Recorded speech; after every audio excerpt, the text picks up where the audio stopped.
अस्सलाम वालेकुम स्टूडेंट्स, मैं हूं डॉक्टर रिजवान और आज की इस वीडियो में हम second year mathematics federal board के न्यू बुक का जो चैप्टर 5 है इसकी रिव्यू एक्सरसाइज डिस्कस करेंगे। चैप्टर 5 की बाकी एक्सरसाइजेज की तरह ये रिव्यू एक्सरसाइज भी बहुत इंपॉर्टेंट है, सो आपको इस एक्सरसाइज को कंप्लीट एंड केयरफुली देखना चाहिए। इस एक्सरसाइज का फर्स्ट क्वेश्चन एमसीक्यूज के रिलेटेड है, जैसे कि बाकी की रिव्यू एक्सरसाइजेज में होता है। इस क्वेश्चन में 9 डिफरेंट एमसीक्यूज हैं एंड सभी एमसीक्यूज एक से एक एमसीक्यूज इंपॉर्टेंट है बिकॉज यहाँ पे बहुत इंपॉर्टेंट कॉन्सेप्ट जो हैं वो एक्सप्लेन किए जा रहे हैं।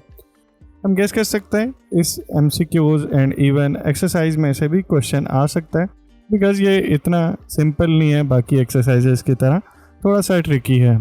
सो फर्स्ट एमसीक्यूज की स्टेटमेंट देखते हैं और फिर इसमें डिफरेंट ऑप्शंस को देखते हुए हम इसको चेक करते हैं कि क्या है। So which of the following quantity is vector quantity? Vector quantity वो quantities होती हैं जिनके लिए डायरेक्शन रिक्वायर्ड होती है। इन अदर वर्ड आप ये कह सकते हैं कि सिर्फ मैग्नीट्यूड इनफ नहीं होता, साथ साथ डायरेक्शन भी रिक्वायर्ड होती है। चार्ज एक स्केलर क्वांटिटी है। आप चार्ज की बात करें तो चार्ज में आपको डायरेक्शन बताने की ज़रूरत नहीं है। मैस एक स्केलर क्वांटिटी है। आप मैस की बात करें तो 5 kg mass and that's it, आपको सारा डायरेक्शन बताने की ज़रूरत नहीं है।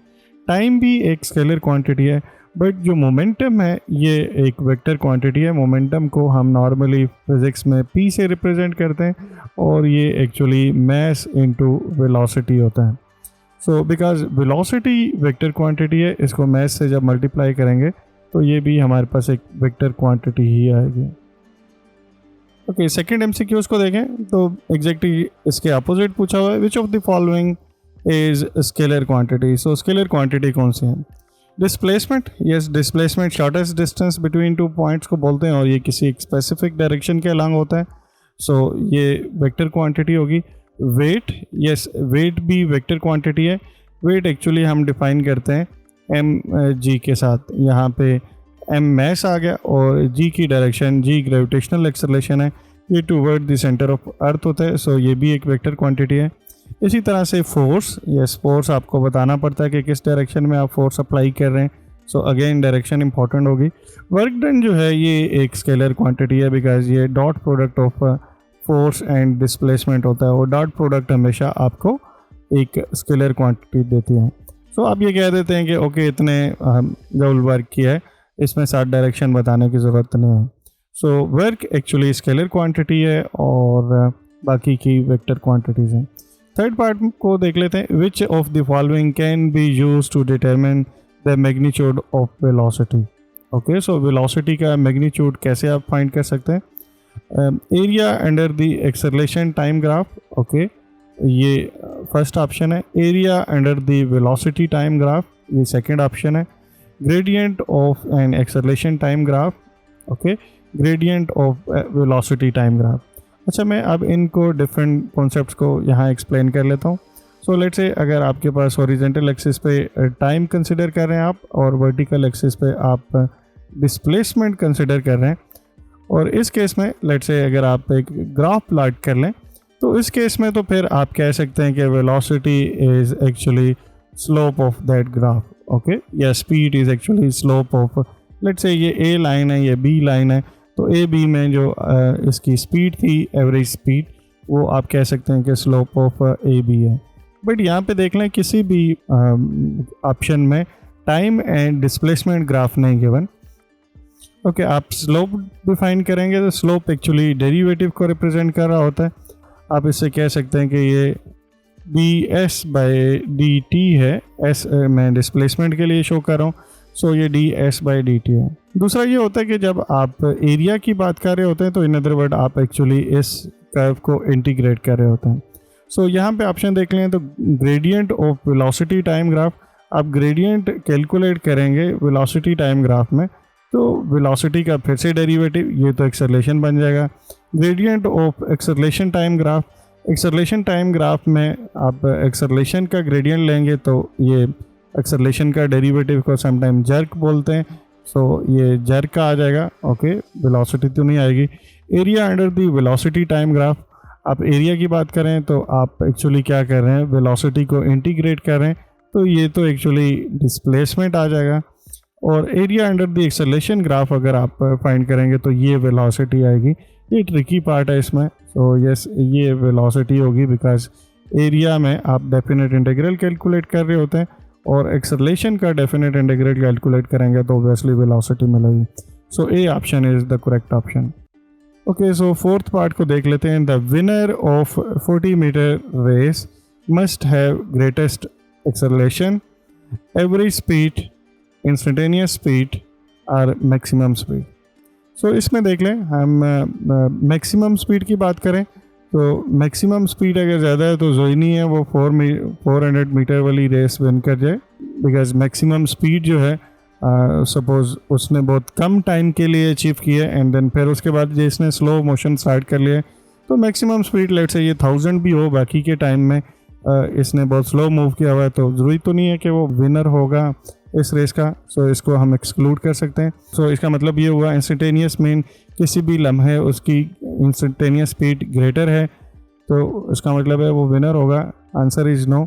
यहाँ पे एक्सेलरेशन और एवरेज स्पीड का एक्चुअली दोनों ऑप्शन में से एक ऑप्शन करेक्ट हो सकती है, बिकॉज एवरेज स्पीड अगर लेट से किसी रनर की ज़्यादा है ऑब्वियसली उस केस में उसके विनिंग के चांसेस हैं, बट एक्सेलरेशन एक और क्वांटिटी है जो rate of change of velocity को बता रहा होता है। सो अगर किसी ऑब्जर्वर की लेट से 2 ऑब्जर्वर मूव कर रहे हैं, 2 रनर हैं एक्चुअली, और एक जो है उसकी स्पीड स्लो चेंज हो रही है और दूसरा जो है वो बहुत फास्ट स्पीड गेन कर रहा है, तो इसका मतलब ये हुआ कि इसका एक्सेलरेशन ग्रेटर होगा दूसरे वाले रनर से। सो ऑब्वियसली यही विन करेगा।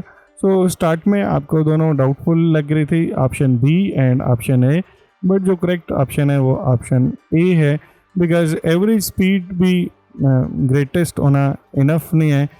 सो जो स्ट्रॉन्ग केस है वो एक्सेलरेशन का केस है, हम उसी को ही कंसिडर करेंगे। ओके, सो नेक्स्ट अब आप फिफ्थ पार्ट को देख सकते हैं। सो फिफ्थ पार्ट में क्या है, अ कार ट्रेवल 100 किलोमीटर। ओके, एक कार है जो कि 100 किलोमीटर ट्रेवल कर रही है। द जर्नी टेक 2 आवर्स, तो 100 किलोमीटर में उसने 2 आवर्स सर्व कर दिए। The highest speed of the car is 80 kilometre per hour. The lowest speed of car is 40 kilometre per hour. What is the average speed of the journey. Okay, यहाँ पे average speed के बारे में पूछा गया है। सो लेट्स से ये point A है और ये पॉइंट बी है और इसके बीच में उसने जो टोटल डिस्टेंस ट्रेवल किया है वो 100 किलोमीटर है, एंड जो इसकी मैक्सिमम वेलोसिटी है वो किसी टाइम पे लेट से इस पोजीशन पे वो 80 किलोमीटर थी, कहीं और पे भी हो सकती है ओके पर आवर, और किसी और जगह पे उसकी वेलोसिटी लोएस्ट थी जो कि 40 किलोमीटर पर आवर थी। तो आपने एवरेज वेलोसिटी फाइंड करनी है, तो एवरेज में तो मैक्सिमम और मिनिमम का रोल होता ही नहीं है। वो तो ये है कि टोटल आपने डिस्टेंस कितना ट्रैवल किया है, वो 100 किलोमीटर ट्रैवल किया है, एंड लेट्स से टोटल जो आपने टाइम स्पेंड किया है वो कितना है, वो 2 आवर है। सो एवरेज आप देखेंगे तो वो तो 50 किलोमीटर पर आवर होगी। अब इसमें बेशक आप 1000 की भी स्पीड अचीव कर लें या आप किसी जगह पे स्टे भी कर लें, तो एवरेज में तो वो मैटर नहीं करेगा। आपने एक डिस्टेंस ट्रैवल किया और इतना टाइम लगाया है, तो ऑन एवरेज आप कितना आपने वेलोसिटी कवर किया है, वो तो जस्ट ये होगा कि डिस्टेंस कितना कवर हुआ और टाइम कितना लगा है। सो इसकी जो करेक्ट ऑप्शन होगी वो 50 होगी। ये जो एक्स्ट्रा इन्फॉर्मेशन दी गई है ये कंफ्यूज करने के लिए कि स्टूडेंट इस तरह से भी सोचें कि ओके मैक्सिमम वेलोसिटी 80 है, मिनिमम वेलोसिटी 40 है, सो इसका भी कोई रोल होगा या नहीं। सो इस वजह से ये चीज़ दी हुई है, बट उसकी कैलकुलेशन में इसका कोई इंपॉर्टेंट रोल नहीं है। ओके, इसका नेक्स्ट पार्ट देख लेते हैं, 6 part. A car travel 6 kilometre along a main road okay in 6 minute. So ये देख लें, ये मेन रोड है और यहाँ से इस पॉइंट से लेके इस पॉइंट तक एक्चुअली 6 किलोमीटर बन रहे हैं, और जो कार ने ये डिस्टेंस ट्रैवल किया है वो 6 मिनट में ट्रैवल किया है। It then travel 2 kilometre along a minor road okay. इसके बाद ये माइनर रोड है और उस पे इसने 2 किलोमीटर जो है वो टोटल 6 मिनट में ट्रैवल किया है। Which calculation of average speed for the whole journey is correct?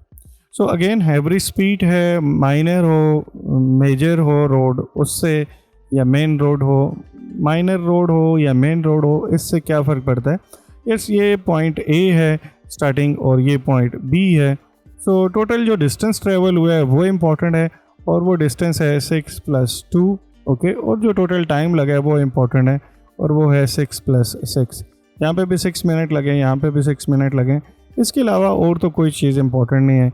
सो यहाँ पे देख लें इन ऑप्शंस में तो वो 8 / 12 आंसर आना चाहिए, बिकॉज 8 किलोमीटर उसने ट्रैवल किया और 12 मिनट टोटल लगाए हैं। वो बेशक आप उसको मेन रोड पे कंसिडर करें या आप माइनर रोड में कंसिडर करें, ये इम्पोर्टेंट नहीं है।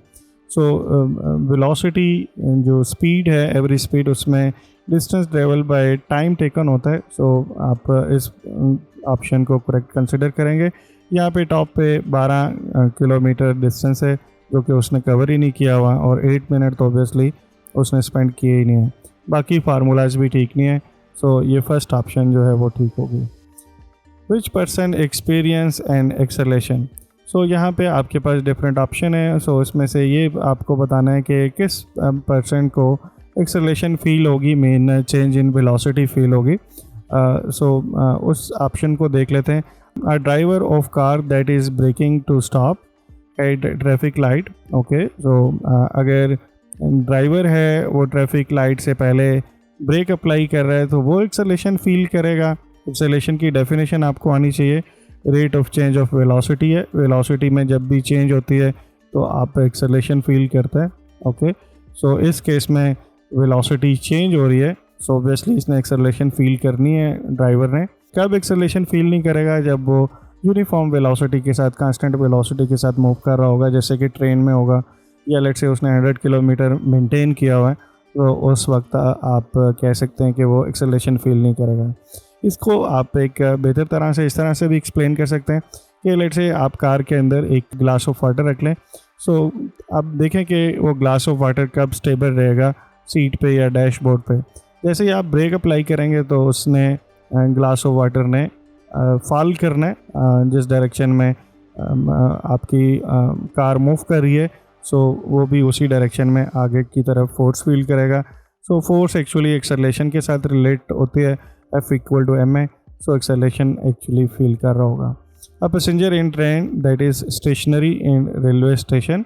सो ऑब्वियसली ट्रेन जो है वो रेलवे स्टेशन पे खड़ी हुई है तो इस पर तो कोई फोर्स अप्लाई फील नहीं कर रहा होगा, मेन एक्सेलेरेशन इसकी ज़ीरो होगी। A shopper in large store ascending A shopper in large store ascending an escalator moving stair at uniform speed। Okay, so एक कोई शॉपकीपर है या कोई पर्सन है वो एस्केलेटर पे है और एस्केलेटर जो है यूनिफॉर्म स्पीड के साथ मूव कर रहा है। सो ऑब्वियसली इस केस में भी आप यूनिफॉर्म स्पीड से मूव कर रहे हैं तो ऑब्वियसली कांस्टेंट स्पीड है। सो इस केस में उसको भी एक्सेलेरेशन फील नहीं होगा। ओके, आप एक तरह से फील कर सकते हैं, वो ग्रेविटी की वजह से आप हाइट अचीव कर रहे हैं, बट ऑब्वियसली ग्रेविटी इतनी ज़्यादा चेंज नहीं हो रही। लोअर आप फ्लोर से अपर फ्लोर पे जाएं, सो उस केस में भी इतना कोई फ़र्क नहीं होगा, यूनिफॉर्म एक्सेलेरेशन ही होगी। A skydiver that is falling at constant speed. So again constant speed आ गई, सो एक्सेलेरेशन तो ज़ीरो हो जाएगी। यूनिफॉर्म स्पीड का भी मतलब है एक्सेलेरेशन ज़ीरो। सो जब ड्राइवर कार ब्रेक अप्लाई करेगा कार पे तो उस वक्त वो एक्सेलेरेशन फील करेगा। बाकी सभी के सभी केसेस जो हैं उन केसेस में एक्सेलेरेशन ज़ीरो होगी। बेशक ऑब्जर्वर जो है वो स्टेशन पे स्टेशनरी रेलवे में खड़ा हुआ है या कांस्टेंट वेलोसिटी से मूव कर रही है तो उस केस में तो एक्सेलेरेशन ज़ीरो होगी। यस, 8th पार्ट को देख लेते हैं। A child is standing on platform of station. So yes, यहाँ पे एक चाइल्ड जो है वो प्लेटफॉर्म पे खड़ा हुआ है। A train travelling at 30 metre पर सेकेंड। सो अब रेलवे स्टेशन से वो गुजर रही है ट्रेन और उसकी स्पीड जो है वो 30 मीटर पर सेकेंड है। Take 3 second to pass the child. Okay, so यहाँ पे लेट्स से ट्रेन का फ्रंट पोर्शन है। सो अब यहाँ पे ये एक्चुअली 3 सेकेंड इसको लगते हैं टोटल कि इसका ये एंड पोर्शन इस चाइल्ड को क्रॉस कर चुका होता है। So what is length of the train? So 10 metre है उसकी लेंथ, या 27 मीटर है, या 30 मीटर है, या 90 मीटर है।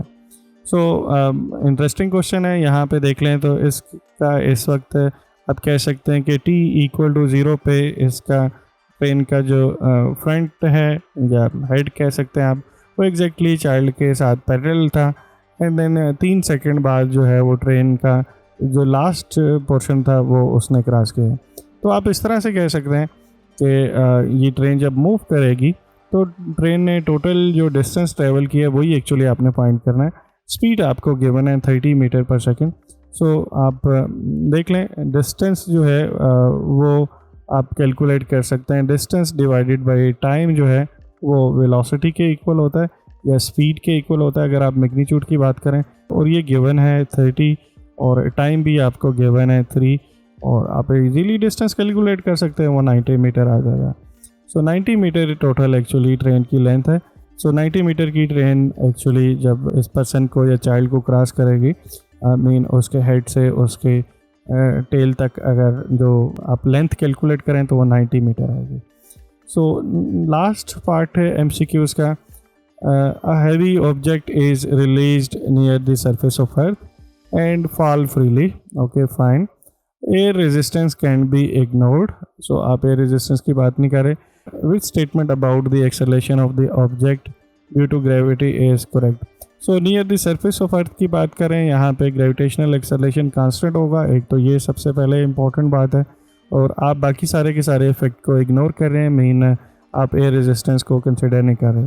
The acceleration depend on the mass of the object. Answer is no. ये ग्रेविटेशनल एक्सेलरेशन एक कांस्टेंट वैल्यू है और ये आप ऑब्जेक्ट के मास पे तो नहीं डिपेंड करती कि इसका कितना मास है। लेट्स से एक आपको एक्सपेरिमेंट याद होगा अपने क्लास 9th में या इसे क्लास 10th में फिज़िक्स में आपने पढ़ा होगा कि एक लेट्स से हैवी स्टोन है या एक फेदर है, आई मीन कोई लाइट वेट चीज़ है। अगर आप एयर रेजिस्टेंस को इग्नोर कर लें तो ये एग्जैक्टली सेम टाइम पे ग्राउंड को हिट करेंगे। मीन इन दोनों की एक्सेलरेशन सेम होगी। सो मैस पे तो नहीं डिपेंड करेगा। सो ये ऑप्शन तो नहीं होगी। The acceleration depend on the volume. Answer is no. Volume पे भी डिपेंड नहीं करेगा बिकॉज एयर रेजिस्टेंस आप इग्नोर नहीं कर रहे। यस एयर रेजिस्टेंस कंसिडर कर रहे हो तो फिर वॉल्यूम पे डिपेंड कर सकता है। जो नीडल होगी और एक लेट से अगर आप एक बड़े साइज़ की किसी ऑब्जेक्ट को फॉल कराते हैं तो यहाँ पे ऑब्वियसली एयर रेजिस्टेंस कम लगेगी और इस पे एयर रेजिस्टेंस ड्रैग की फोर्स ज़्यादा लगेगी। सो उस केस में तो वॉल्यूम मैटर करेगा बट एयर रेजिस्टेंस आप कंसिडर ही नहीं कर रहे। The acceleration is constant. Yes this is the correct statement. The acceleration is initially 0 and increasing as the object fall. So near the surface तो acceleration constant होती है।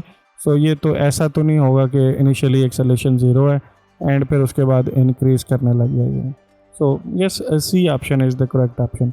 So ये देख लें 9 MCQs थे, important MCQs थे। I think so इसमें से MCQs आ सकते हैं क्योंकि ये कॉन्सेप्ट्स हैं, फिज़िक्स के कॉन्सेप्ट्स हैं, सिंपल कैलकुलेशंस नहीं है।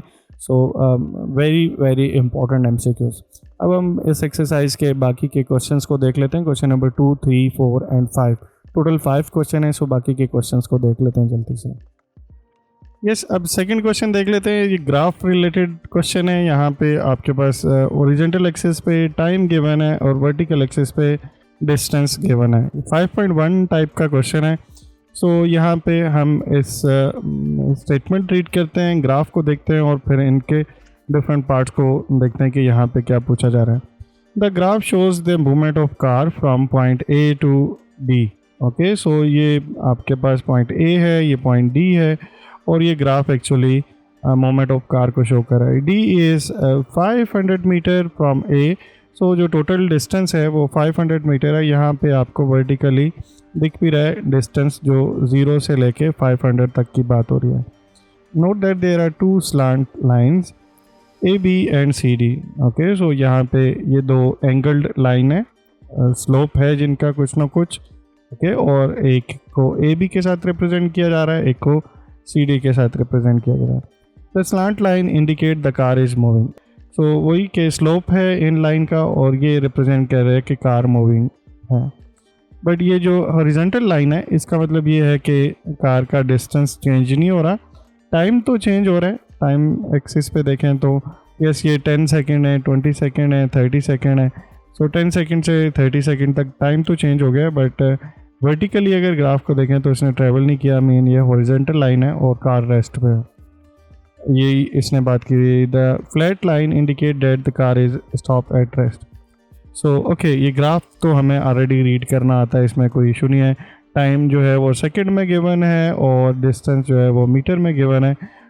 यहाँ पे एक चीज़ मैं रिवाइज कर लेता हूँ, हमने एक्सरसाइज 5.1 में देखा था, मैं इसको आसानी के लिए स्टेज 1 कह लेता हूँ। So this is let's say stage number 1 between A and B, ये स्टेज 2 है बिटवीन बी एंड सी, और इसे आप कह लें कि ये स्टेज 3 है। सो फर्स्ट स्टेज में और सेकंड स्टेज में एंड थर्ड स्टेज में आपने आंसर करना है डिफरेंट क्वेश्चन को लेके। एक चीज़ याद रखिएगा कि वेलोसिटी अगर आप फाइंड करना चाह रहे हो टाइम डिस्टेंस ग्राफ में, तो वेलोसिटी आप स्लोप के थ्रू फाइंड करते हैं, बिकॉज डिस्टेंस का स्लोप आप कैलकुलेट करें तो आपको वेलोसिटी मिलती है। सो ये स्लोप ऑफ डिस्टेंस कह सकते हैं आप। ये डिस्टेंस कर्व को एक्चुअली प्लॉट किया हुआ है, हॉरिजॉन्टल एक्सिस पे टाइम है और वर्टिकल एक्सिस पे डिस्टेंस है, ये डिस्टेंस कर्व है। Calculate the speed of car during the first 10 second. So वही बात होगी, स्पीड की बात हो रही है, वेलोसिटी और स्पीड सेम ही होगा अगर आपकी डायरेक्शन सेम है, स्ट्रेट लाइन के अलॉन्ग मोशन है। सो फर्स्ट 10 सेकेंड का मतलब है स्टेज 1 में जो आप ने स्पीड गेन की है उसको डिस्कस करना है। सो आप इधर लेफ्ट साइड पे लिख लेंगे कि स्पीड इन फर्स्ट 10 सेकेंड, और उसके लिए आप क्या कर लेंगे, simply slope of line in that time calculate कर लेंगे। सो ये 10 सेकेंड की बात हो रही है, सो इसमें लाइन ए बी है, सो ए बी का स्लोप कैलकुलेट कर लेंगे। सो बहुत सिंपल है, स्लोप में आप जो वर्टिकल पोजीशन होती है उसमें से आप हॉरिजॉन्टल पोजीशन को डिवाइड कर लेते हैं। सो इसके पॉइंट के कोऑर्डिनेट जो हैं 200 माइनस 0 हो जाएगा। So this is 200 minus 0 mean distance की value, final value and initial value, और जो टाइम लगा है इसमें वो 10 एंड माइनस 0। ये वही एक्चुअली फार्मूला है डिस्टेंस डिवाइडेड बाय टाइम।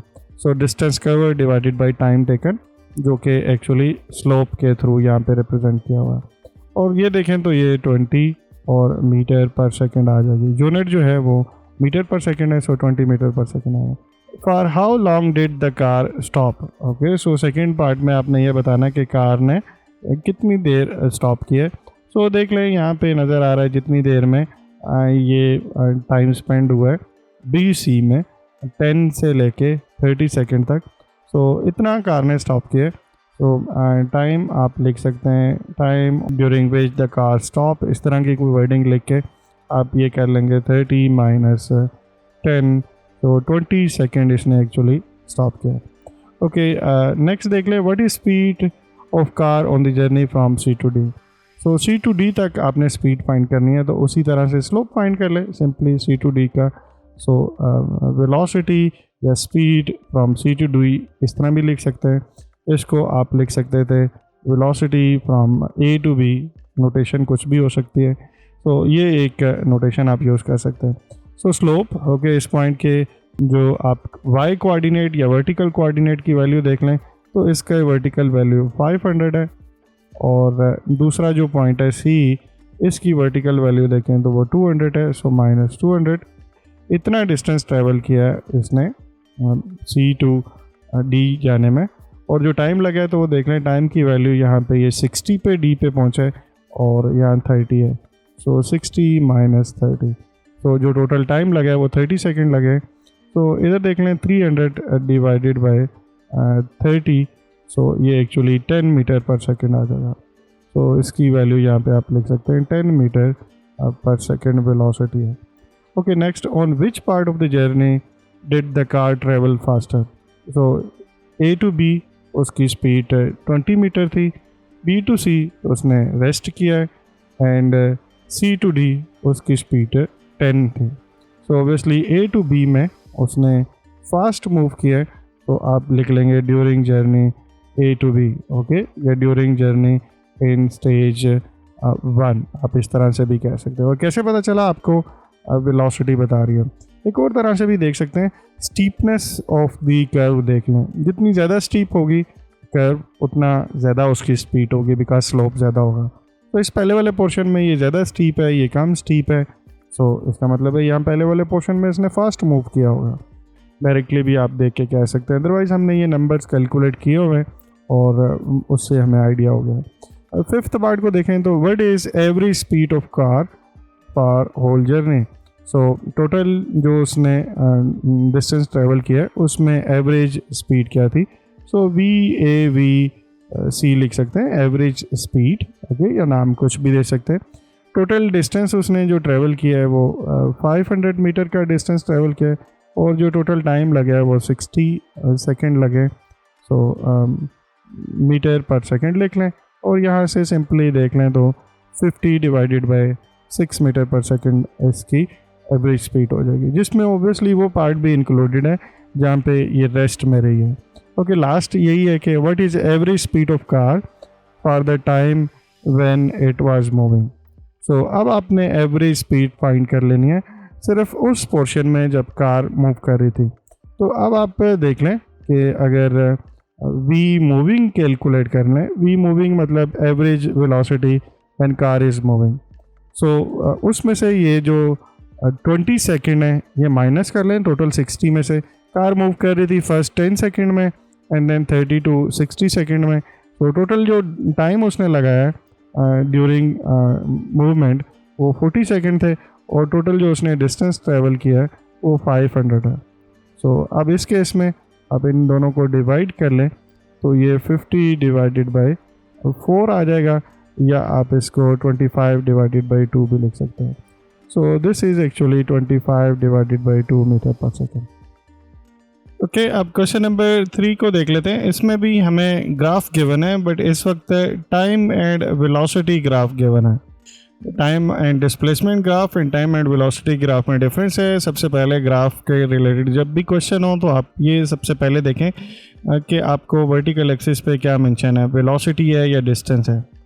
सो देख लेते हैं। The graph shows how the speed of athletes varies during a race.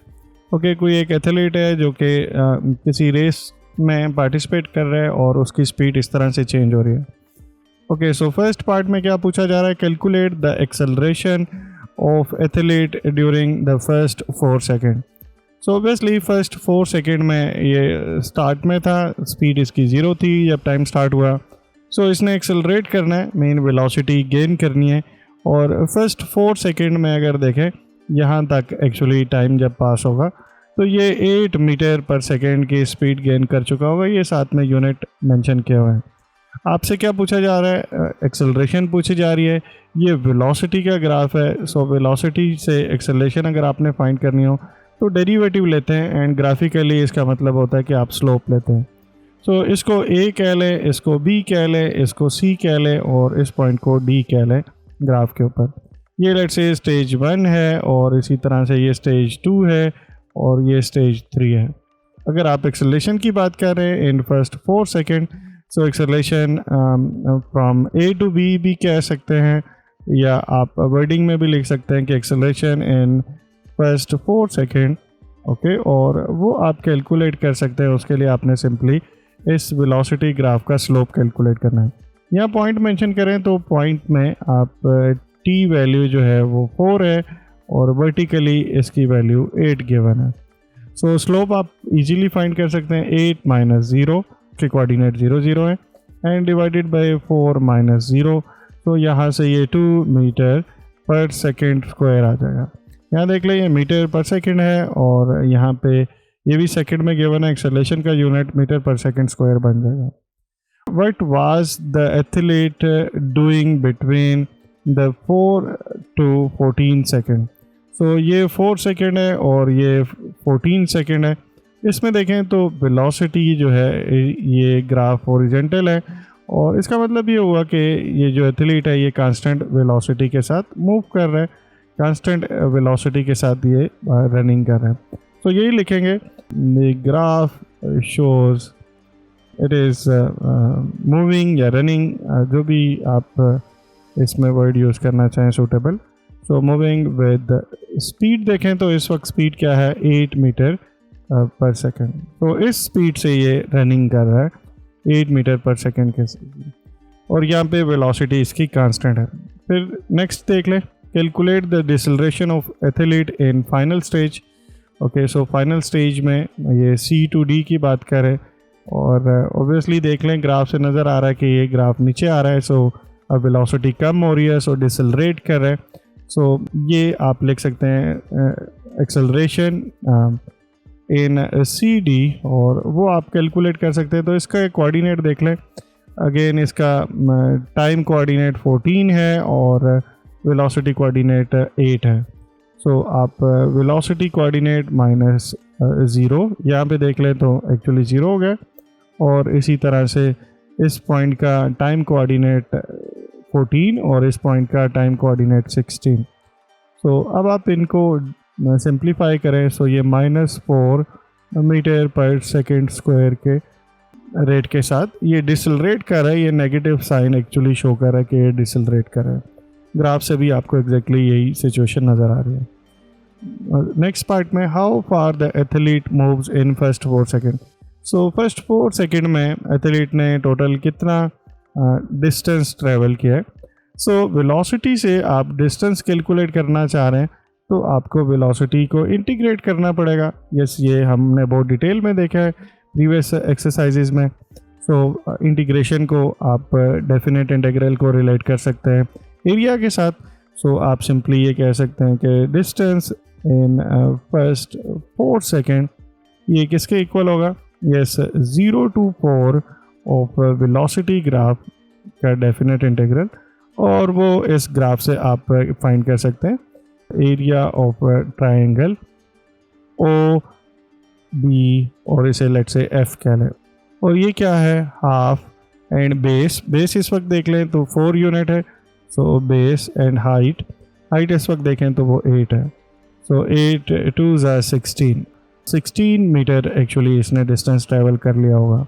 So yes, इस तरह से आप अगर वेलोसिटी और टाइम ग्राफ में एरिया की बात करेंगे तो आपको एक्चुअली डिस्टेंस मिल जाएगा, बिकॉज वेलोसिटी का इंटीग्रल डिस्टेंस होता है।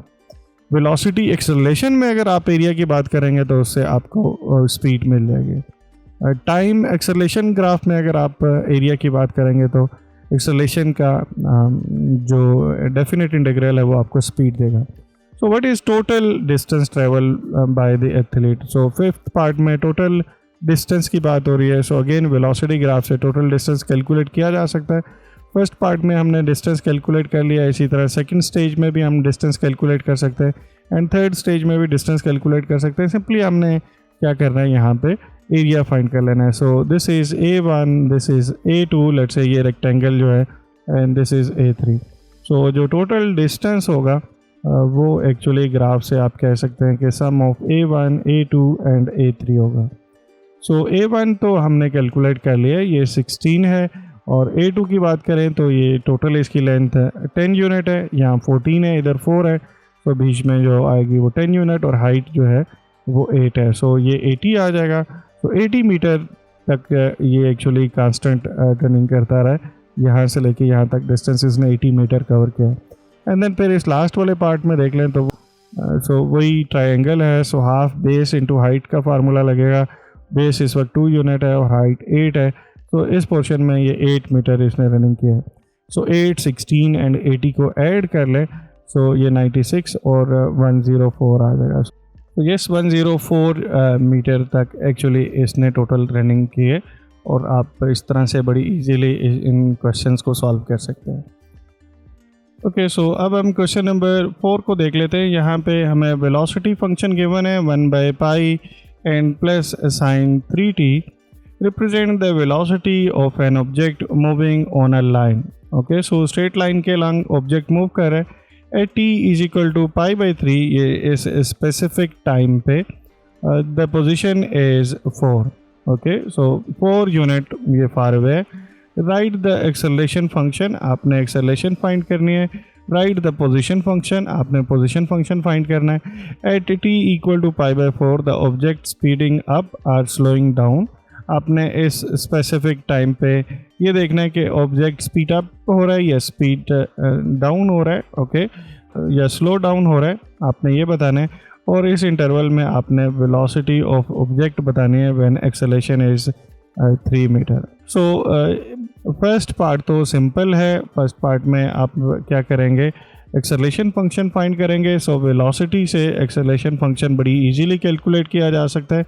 वेलोसिटी का डेरिवेटिव ले तो एक्सेलरेशन फंक्शन आता है। ये हमने 5.2 एक्सरसाइज में बहुत डिटेल में डिस्कस किया है। तो डिफ्रेंशिएट कर लेंगे with respect to time, because acceleration जो है वो rate of change of velocity है।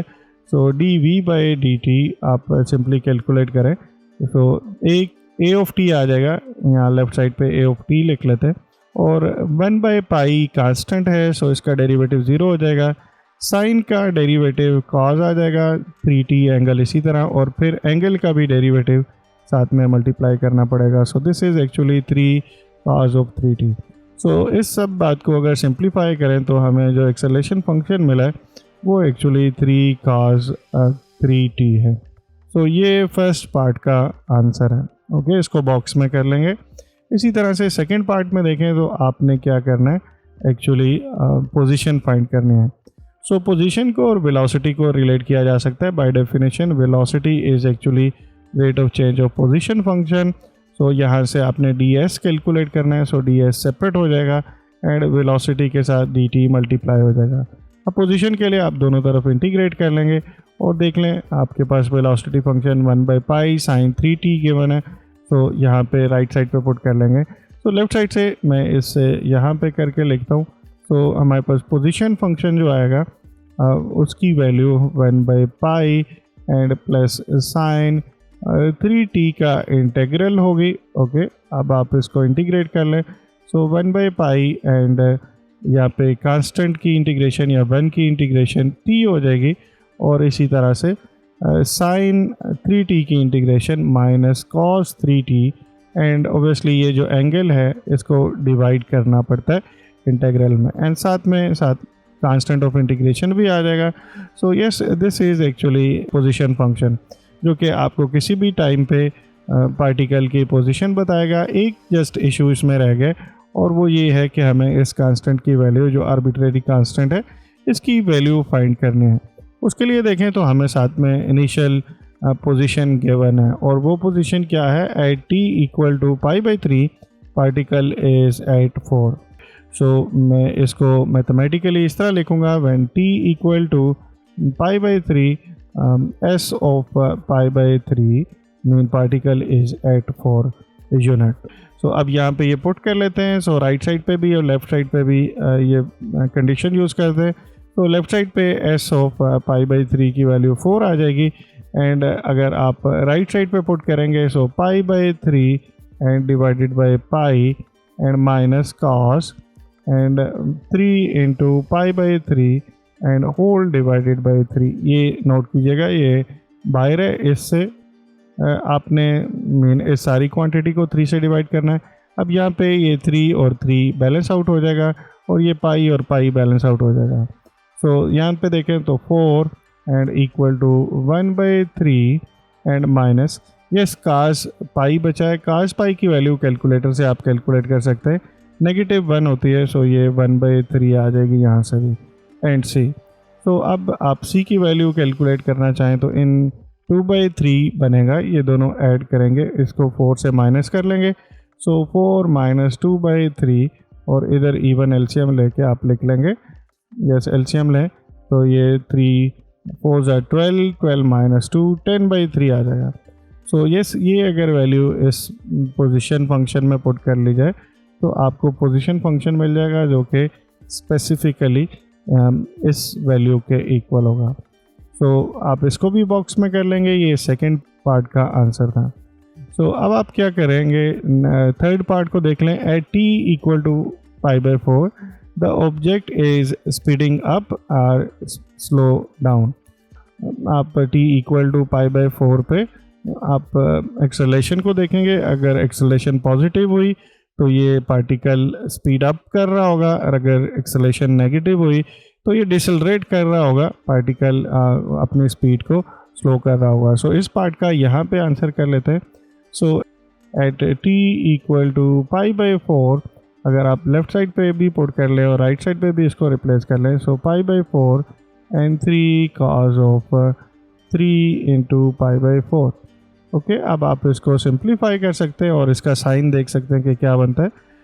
तो यस ये देख लें 3 डिवाइडेड बाय 4 पाई, ये सेकंड क्वाड्रेंट बन रहा है। 3/4 एक्चुअली 1 से स्मॉलर है और ये नंबर जब पाई से मल्टीप्लाई होगा तो सेकंड क्वाड्रेंट बनेगा एंड सेकंड क्वाड्रेंट में काज नेगेटिव होता है, तो इसका मतलब होगा कि ये आंसर नेगेटिव आएगा। आप कैलकुलेटर से बड़ी इजीली वेरीफाई कर सकते हैं।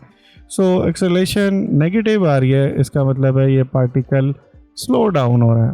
ओके और इसकी एक्सप्लेनेशन यही देंगे, as the acceleration at pi/4 is negative, so this means that moving object is decelerating.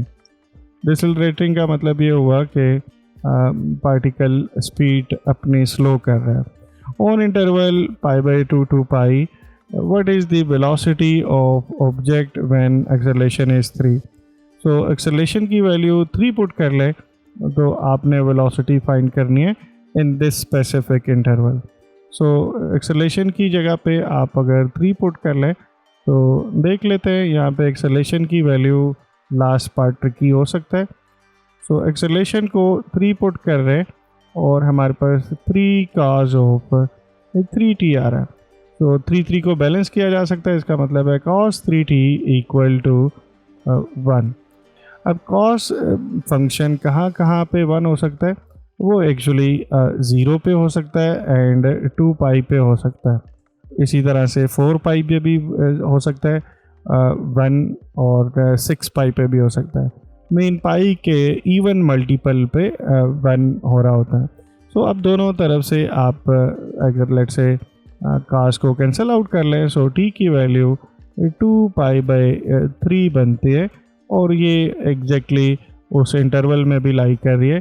2 पाई का मतलब है 360 एंड 360 डिवाइडेड बाय 3 करें अगर आप तो 120 डिग्री सेंटीग्रेड बन जाता है। ओके सो 120 डिग्री या 2 पाई/3 और 120 डिग्री देखें तो एग्जैक्टली इस एंगल में लाई कर रहा है। ये वो टाइम है जब पार्टिकल का एक्सेलरेशन 3 होगी। अब आपने इस टाइम पे वेलोसिटी फाइंड करनी है, सो इस वैल्यू को आप वेलोसिटी में पुट कर लेंगे।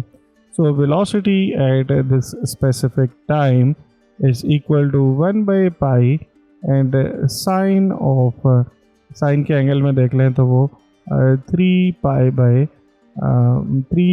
t था, तो 3 pi and pi divided by 3। So yes ये इसके साथ बैलेंस आउट हो जाएगा, तो यहाँ से 1/पाई and plus sine of 2 pi square आ जाएगा। Okay so sine of 2 pi square, और ये कैलकुलेटर से आप कैलकुलेट कर सकते हैं 1 डिवाइडेड बाय पाई की वैल्यू यस ये गिवन है, so and plus sine of 2 and then pi and square और इक्वल बटन प्रेस कर लेंगे तो 1.095। So yes, this is actually the velocity when acceleration is 3. So 1.095 exactly, और यूनिट भी साथ लिख लेंगे, अगर यूनिट मेंशन है तो यूनिट लिख लें, अदरवाइज इस तरह से लिख लेंगे। So this units. So yes इस तरह से ये क्वेश्चन नंबर 4 भी कंप्लीट हो गया। अब इस एक्सरसाइज का लास्ट क्वेश्चन देख लेते हैं एंड इस तरह से ये चैप्टर 5 कंप्लीट हो जाएगा। Okay, so question number 5, a particle moves along y-axis so that its velocity v at any time t greater than 0 is given by this function. At time t equal to 0, the particle is at this specific location. Find the acceleration of particle at 2. Is the speed of particle increasing or decreasing at t equal to 2? Give a reason. Find the time t greater than 0 at which the particle reach its highest point. Justify your answer. So देख लें particle y axis के along move कर रहे हैं with velocity v और velocity given है उसी तरह से जैसे प्रीवियस क्वेश्चन में था। एक्सरसाइज 5.2 टाइप का क्वेश्चन है। बाय द वे 5.3 में से कोई क्वेश्चन भी नहीं है रिव्यू एक्सरसाइज में। सो e power t okay so ये वेलोसिटी आ गई और टाइम 0 पे पार्टिकल जो है वो इस स्पेसिफिक पोजीशन पे। Find the acceleration of particle at time t equal to 2। So acceleration find करना है, सो सिंपली डिफरेंशिएट कर लेंगे, वेलोसिटी का डेरिवेटिव एक्चुअली एक्सेलरेशन होता है। So a of t acceleration function actually वो d v by D t के equal होगा। यहाँ पे देखें तो कांस्टेंट का derivative 1 and tangent inverse e power t है। सो पहले आप आउटर फंक्शन का डेरिवेटिव करेंगे। सो टेंजेंट के एंगल में जो भी क्वांटिटी होगी 1 divided by that quantity square, and फिर ऑब्वियसली इस एंगल का भी डेरिवेटिव लेना पड़ेगा। सो ई पावर टी का डेरिवेटिव ई पावर टी ही होगा। यहाँ फार्मूला लिख लेता हूँ मैं। टेंजेंट के इन्वर्स के एंगल में लेट्स से कोई फंक्शन है और आप इसका डेरिवेटिव लेना चाह रहे हैं विद रिस्पेक्ट टू एक्स, तो आप क्या करेंगे 1 प्लस फंक्शन इधर ही आ जाएगा, फंक्शन का स्क्वायर, एंड देन फिर फंक्शन का डेरिवेटिव भी आपने साथ में कैलकुलेट करना होगा। सो एग्जैक्टली यही किया है। ई पावर टी का डेरिवेटिव ई पावर टी होता है, सो इसलिए मैंने यहाँ पे डायरेक्टली यही लिख लिया है। तो अब यहाँ पे आप सिंप्लीफाई कर सकते हैं, ई पावर टी टॉप पे आ जाएगा और यहाँ पे 1 प्लस ई पावर 2t आ जाएगा, बिकॉज ई पावर टी का स्क्वायर ई पावर 2t हो जाएगा। So yes, this is actually acceleration. और अब आपने एक्सेलरेशन t इक्वल टू 2 पे फाइंड करना है। सो इसमें t की वैल्यू 2 पुट कर लें। तो e power 2 divided by 1 plus e power 4। Numerically अगर आपने वैल्यू कैलकुलेट करनी है तो यहाँ पे यस, ये रेड कलर में देखें तो ई नंबर गिवन है। सो रेड वाले बटन आप अल्फ़ा प्रेस करके अचीव कर सकते हैं। So this is e, so e square and divided by 1 plus e 4। तो आप इस तरह से इसकी वैल्यू देखें तो ये 0.1329 आ जाएगी। सो 0.1329 अप्रॉक्सीमेट वैल्यू है, या आप इसी तरह से भी लिख सकते हैं। तो yes, this is acceleration. Second point में देखें तो is the particle velocity is increasing और decreasing at t equal to 2। So acceleration का आंसर पॉजिटिव आया है। सो आप लिख लेंगे as at t equal to 2 acceleration is positive, so velocity is increasing. Very simple. जब अगर एक्सेलरेशन नेगेटिव आता तो इसका मतलब होता है वेलोसिटी डिक्रीज कर रही है, जिस तरह प्रीवियस केस में था, और रीज़न भी यही है। ओके, सो सी पार्ट में देख लें तो find the time eight which the particle reach its highest point, justify your answer. Yes, ये थोड़ा सा ट्रिकी हो सकता है। वैसे तो आपके माइंड में आ सकता है कि आपने हाईएस्ट पॉइंट फाइंड करना है, highest value of position function find करनी है, तो उसके लिए आपको पोजीशन फंक्शन रिक्वायर्ड होगा, बिकॉज ये गिवन होगा तो तब आप इसका मैक्सिमा कैलकुलेट कर सकते हैं। बट इस केस में देखें तो वेलोसिटी फंक्शन इतना सिंपल नहीं है। 1 minus tangent inverse of E power T given है। सो इस सेकंड पार्ट को इंटीग्रेट करना इतना सिंपल नहीं है, बट आप ये लॉजिक लगा सकते हैं कि एट मैक्सिमम हाइट वेलोसिटी क्या होनी चाहिए, at maximum height D S by D T which is actually the velocity function, this must be equal to 0, because position जो भी है हम नहीं भी कैलकुलेट करते उसका डेरिवेटिव 0 होना चाहिए, और उसका डेरिवेटिव एक्चुअली वेलोसिटी है। और आप इसी तरह से कह सकते हैं कि ये पार्टिकल वेलोसिटी गेन करेगा, मैक्सिमम हाइट पे इसकी वेलोसिटी 0 होगी, एंड देन फिर ये फॉल करना शुरू कर देगा। सो एग्जैक्टली वही लॉजिक लगा के आप 1 minus tangent inverse of E power T को 0 पुट कर लेंगे। तो यस, अब यहाँ से इसको सिंप्लीफाई कर सकते हैं। Tangent inverse of E power T is equal to 1।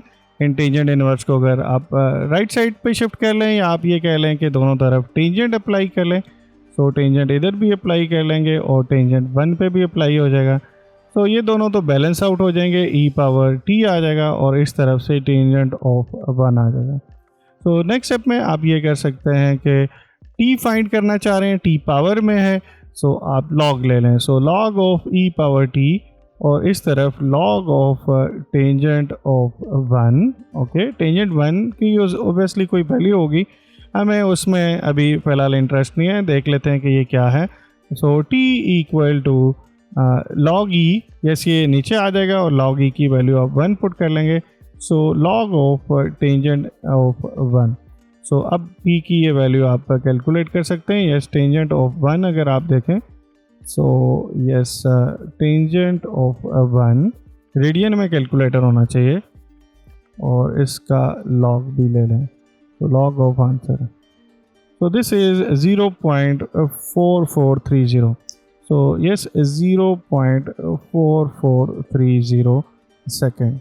तो इस टाइम पे पार्टिकल अपनी मैक्सिमम हाइट को गेन कर लेगा, बिकॉज इस टाइम पे वेलोसिटी ज़ीरो होगी एंड वेलोसिटी को ज़ीरो पुट करके आप ये स्पेसिफिक टाइम फाइंड कर सकते हैं, बिकॉज वेलोसिटी इस वक्त इस तरह से गिवन है। ओके, सो इस तरह से ये एक्सरसाइज कंप्लीट हो रही है। नेक्स्ट चैप्टर 6 से एनालिटिकल ज्योमेट्री का पोर्शन स्टार्ट हो रहा है।